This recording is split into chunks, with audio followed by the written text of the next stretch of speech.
नमस्ते. रविवारी दिवशी ओल्या रुमालामध्ये मी ही कुरडूची भाजी बांधून ठेवली होती ना, ती तुम्हाला दाखवते. तर आज 5वा दिवस आहे, तरी पण एकदम छान ताजी-ताजी भाजी राहिली आहे. तर ती मी साफ करून घेते. पूर्ण त्याची पानं काढून छान अशी भाजी साफ करून स्वच्छ धुवून घेतली आणि मग बारीक चिरून पण घेतली आणि नंतर मग मी कढईमध्ये तेल तापत ठेवलं आणि त्याच्यामध्ये मिरची आणि लसूण फोडणीला दिलं आणि मग नंतर 2 कांदे बारीक कापून ते पण त्याच्यामध्ये परतवून घेतलेत आणि त्याच्यानंतर मी 1 चमचा मुगाची डाळ 1 तास पाण्यात भिजत टाकली होती, ती पण त्याच्यात परतवून घेतली आणि ते परतवून झाल्यानंतर मग त्याच्यामध्ये आपण ही बारीक चिरलेली कुरडूची भाजी त्याच्यामध्ये घालून ती पण अशी छान अशी परतवून घेऊया आणि आता त्याच्यावरती झाकण ठेवून आपण 5 मिनटं एक वाफ काढूया.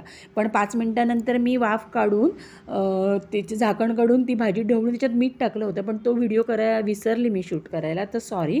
मग आपली भाजी तयार झाली. मग मी त्याच्यामध्ये ओलं खोबरं घातलं आणि भाजी परतवून घेतली आणि अशा प्रकारे भाजी तयार झाली. थँक्यू.